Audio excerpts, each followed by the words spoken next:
Right.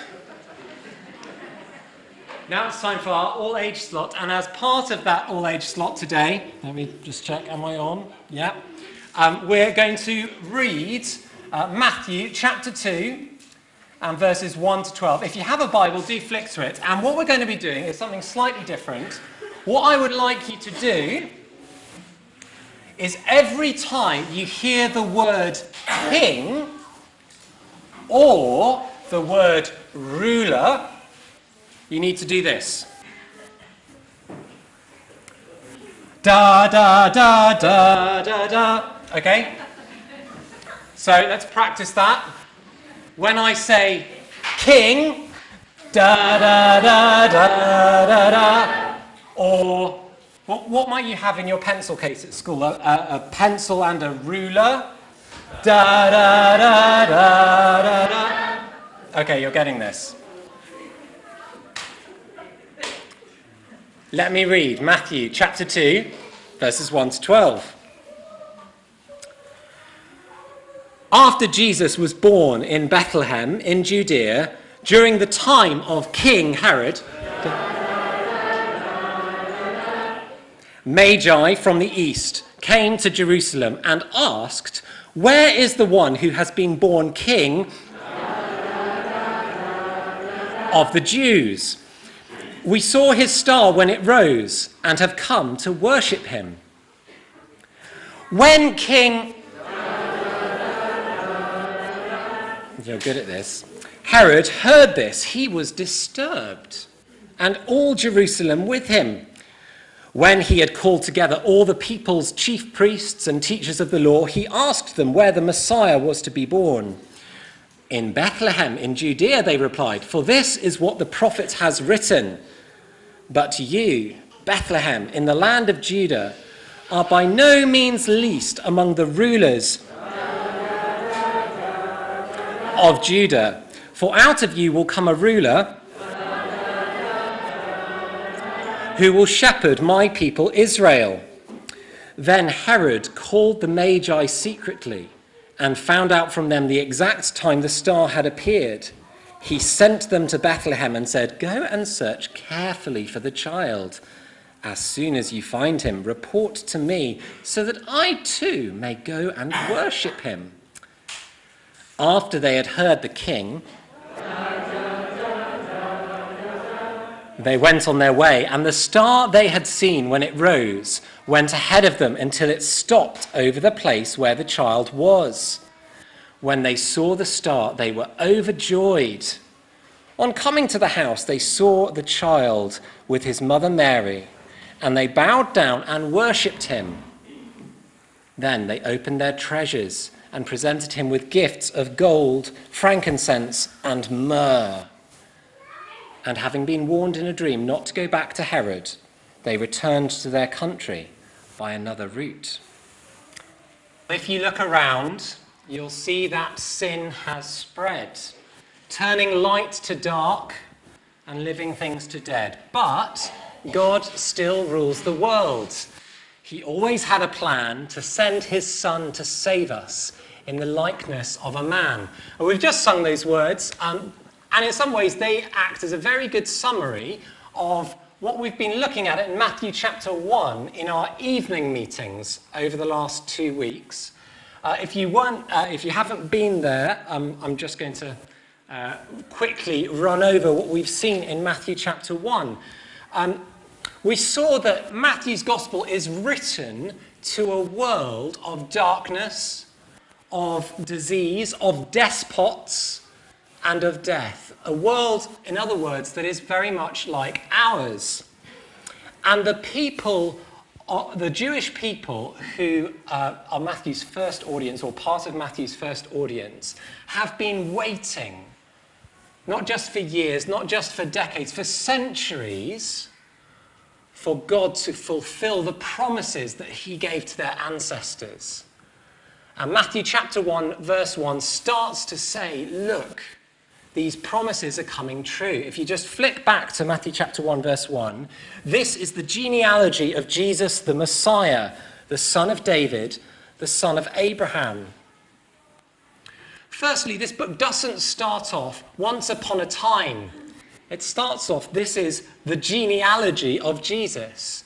In other words, this is real. This is history. This is sit up and take notice. You can't just put it to one side like a fairy tale you're not interested in. And it is the genealogy of Jesus, the Messiah, that is God's chosen king, who is the son of David and the son of Abraham. And Matthew wants to point us back to David and Abraham particularly because they received promises from God that Jesus is fulfilling. So, David, King David, the great king of the first half of the Bible, the Old Testament, was promised that God would send an eternal king to sit on his throne. One of his descendants would be an eternal king. And Abraham was promised that his descendants would bring blessing to the entire world. And then we have a genealogy that goes through generation after generation. And what we see in that is that God still rules the world, and he always had a plan to send his son to save us. As generation after generation goes, and the people are waiting and waiting and waiting, but then, chapter 1, verse 16, Mary was the mother of Jesus, who is called the Messiah. Messiah just being a Hebrew word, meaning the one who's chosen by God to be king.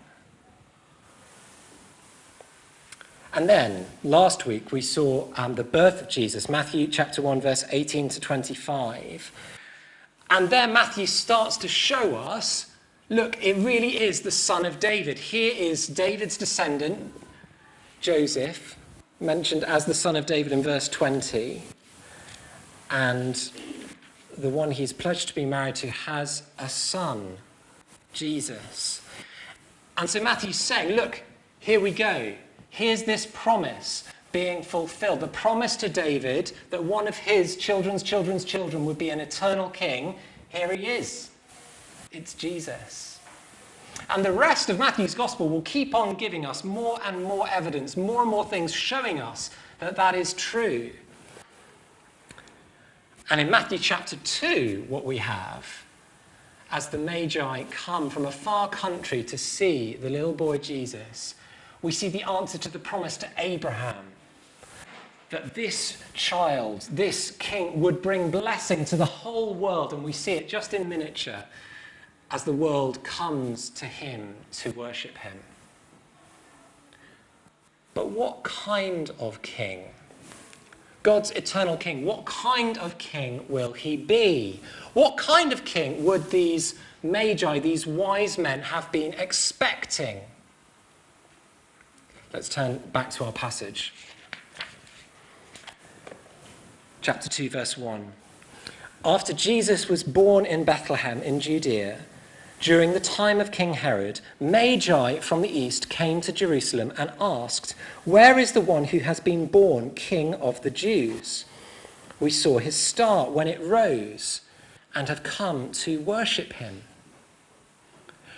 The first question we should ask is, who are these Magi? Now, I've already hinted at the fact that they're probably not the three kings of our songs. They're probably not kings, but they are important people. They're probably government advisors, ambassadors maybe, high up in a foreign government, and wise. They're advisors. They're known for their wisdom. In fact, if we look back in the Bible to the book of Daniel, we'll have met them before. The court of King Nebuchadnezzar had these wise men, these advisors, whose job it was to advise Nebuchadnezzar on both on what to do and also what the future might hold, because they were also astrologers, people who looked at the skies to determine what was about to happen in the future and what the best thing to do in the present might be. That's who they are. And most likely, again, we don't know, we've got a good idea, but we don't know where exactly they've come from other than the East. But it's likely they came from the place that was once the Empire of Babylon. Why do we say that? Well, they know something about the promises about the King of the Jews. They come saying, well, we've seen a star and we've come looking for the King of the Jews. Now, how would they have known to associate those two things? Well, firstly, they are astrologers. Seeing stars and then doing stuff is kind of their job. But also, if they were from Babylon, they would have lived among the Jewish people for many, many years. And this idea from the Jewish nation that a star would somehow point to a king would have been something they would have known. Why? Well, a couple of weeks ago, we saw in the morning, there was a prophecy in the book of Numbers.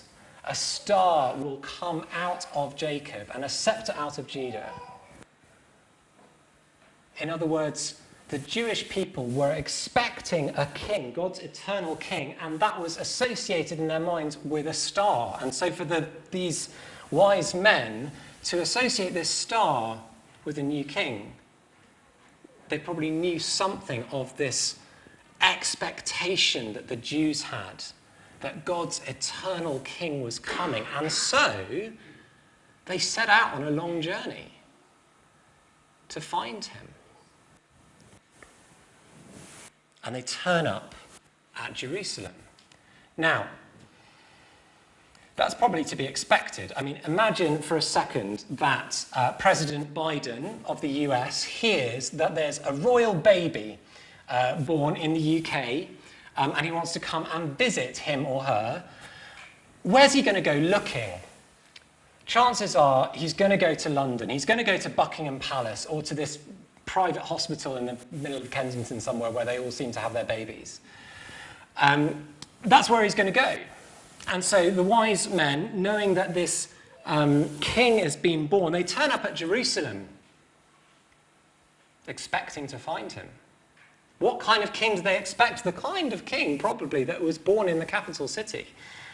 The kind of king who might be living in a palace. It's not quite who they find. Verse 3.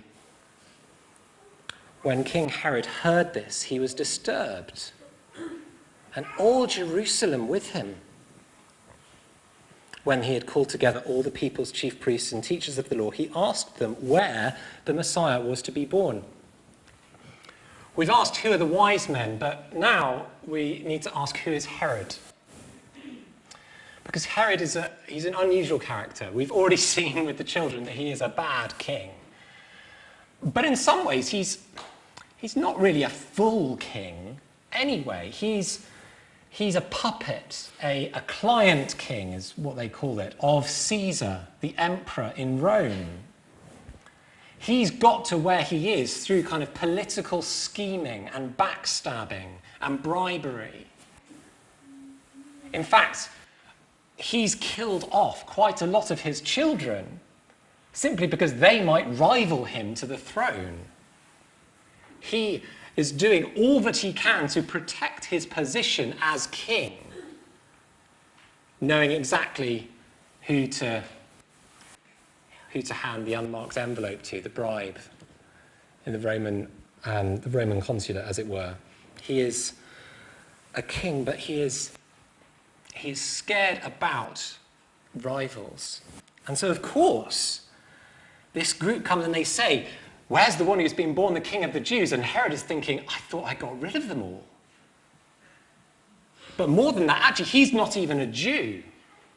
He's from another country. He's just kind of been placed in over them.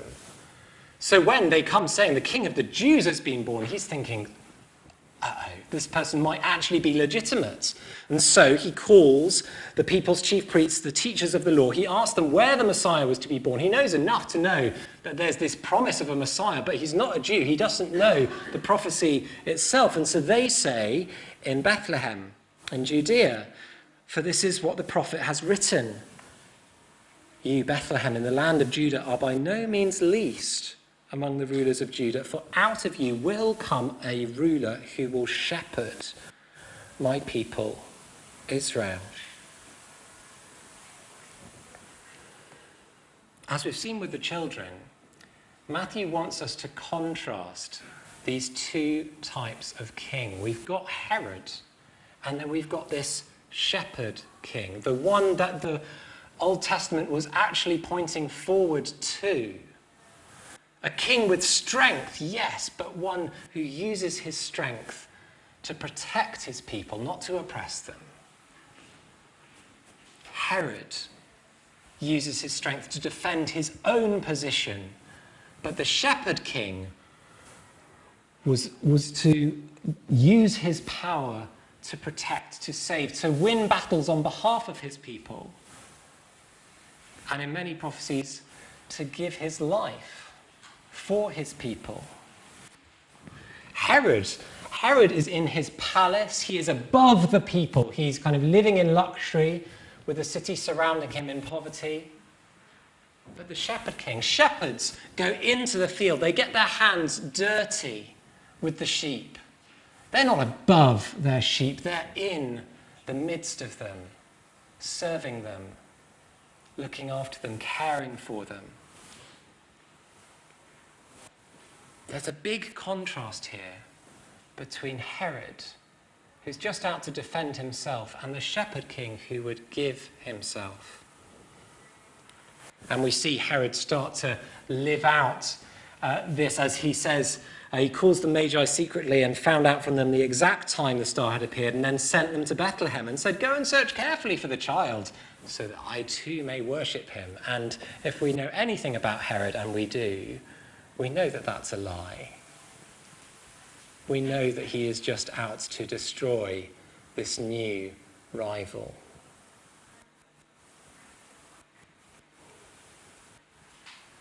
Here's where I think this really challenges us. Because actually there's ways in which we are like Herod.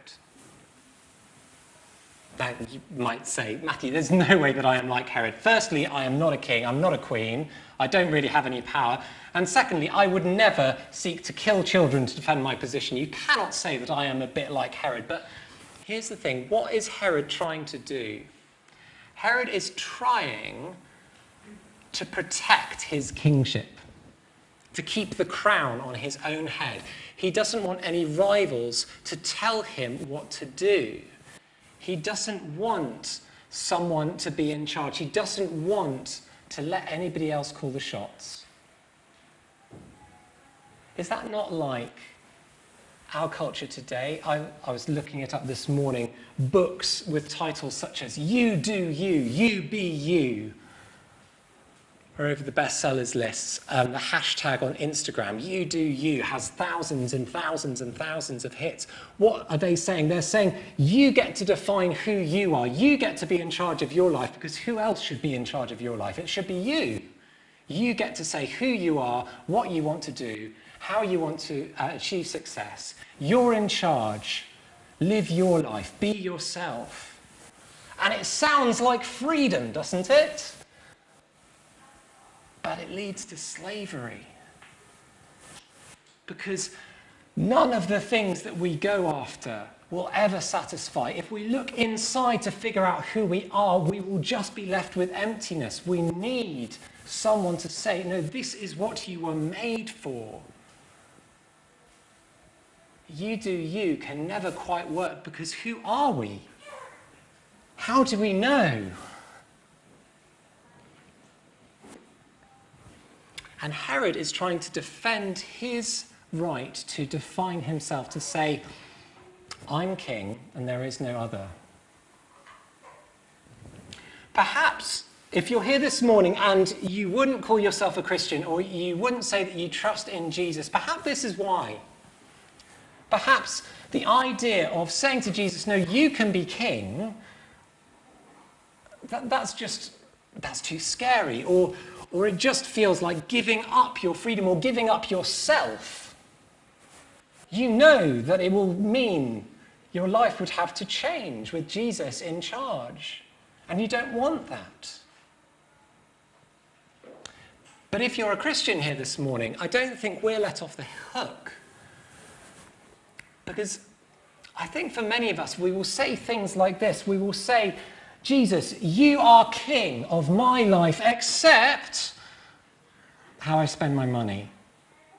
You are king of my life, Jesus, except how I spend my free time, how I spend my evenings, my weekends. You are King, Jesus, except in this one particular relationship that is far too important to me to give over to you. Or, you are King, except in this one relationship where I know you asked me to forgive, but I just want to hold that grudge for a bit longer. As I've been thinking about it this week, I think where this hits home for me is I say, Jesus, you are absolutely King, and I am going to serve you and serve you and serve you, and now I've got home in the evening, and the washing up needs doing, and the vacuuming needs doing, and the kids need looking after, but I've been serving you all day, and so now this is my time. This is for me. You're not in charge of this bit. I'm just going to watch TV, just read a book, do whatever it is I want to do. No. Jesus is King. And so to do that is foolish. To say, you're king over everything, but not this. It's foolish. Why? Firstly, because Jesus is a shepherd king. The kind of king that Jesus is, as this verse 6 points to, someone who will shepherd is always looking out for our good. Nothing he asks of us is bad for us. Nothing he asks us to do is a bad thing. No, he is caring for us and providing for us and loving us in every single thing that he asks of us. In fact, when it comes to serving, to giving of ourselves, Jesus is the prime example of someone who did that from day one of his life. His life that was lived out, serving, caring for people, and ultimately led to his death.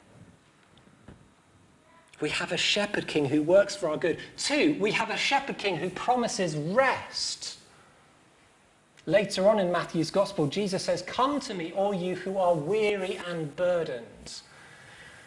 In other words, people whose experience of this life is that they're serving the wrong master, and the master is a hard one. He is a slave driver. The freedom of following that king turned into slavery. And Jesus says, "Come to me, all you who are weary and who are burdened, and I will give you rest. Take my yoke upon you, and you will find rest for your souls." That is the kind of king that Jesus is. And in coming under his kingship, we know that we are in good hands. 3rd reason, being king of our own lives like Herod ultimately fails. As I've said, it looks like freedom, saying, I am going to be the person that I want to be without anybody else telling me what it is. But that crown on our heads quickly turns to a chain around our necks. As whatever it is that we think is going to satisfy us, whether it is career, whether it is money, whether it is relationships, whether it is holidays, whatever it is, ends up enslaving us. We don't end up in charge. We end up driven by our desires, driven to do things that we don't want to do in order to achieve something that is always just out of reach. The Bible calls sin slavery, and rightly so. But Jesus offers to be a shepherd king who will care. There's a phrase from a historic prayer book that talks about Jesus as the one in whose service is perfect freedom. Because this is what we are made for. We're made for dependence on God, not dependence on ourselves. We could never carry that weight. We need a shepherd king.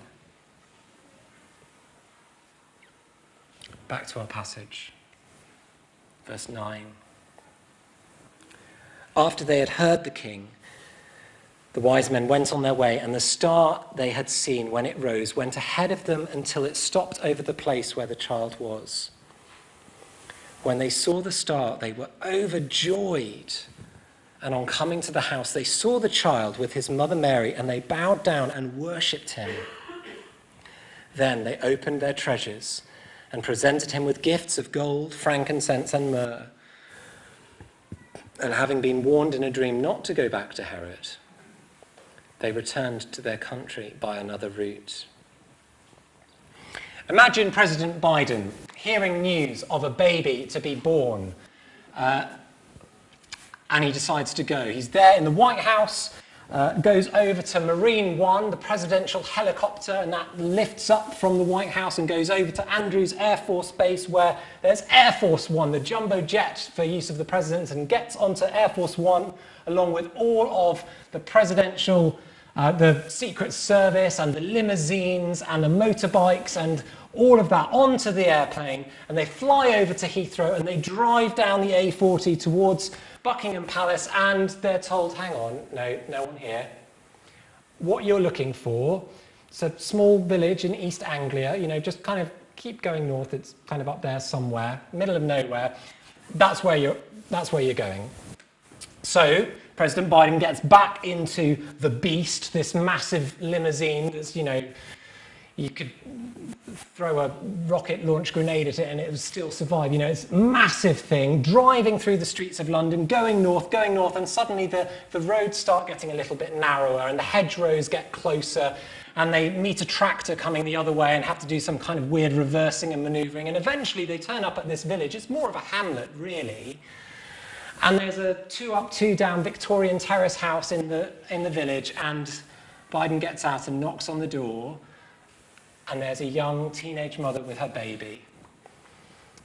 And Biden gets down on one knee, says, "Your Majesty," and presents gifts to this small child.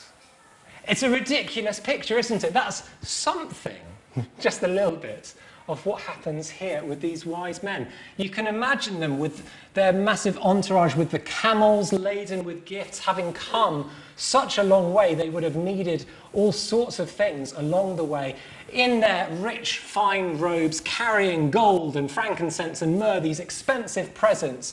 And they're heading into Bethlehem, just a small town, a little town, as the carol puts it, in order to meet a 2-year-old boy and his mother. And when they get there, they are overjoyed. And they fall down and they worship him and they give him gifts. This is the king they have come to see. Not a grand king who sits in a palace, but a shepherd king born in a manger. The Lord Jesus Christ, who, though he was rich, yet for our sakes became poor, so that through his poverty we might become rich. That is the king they have come to see, and they bow down and worship.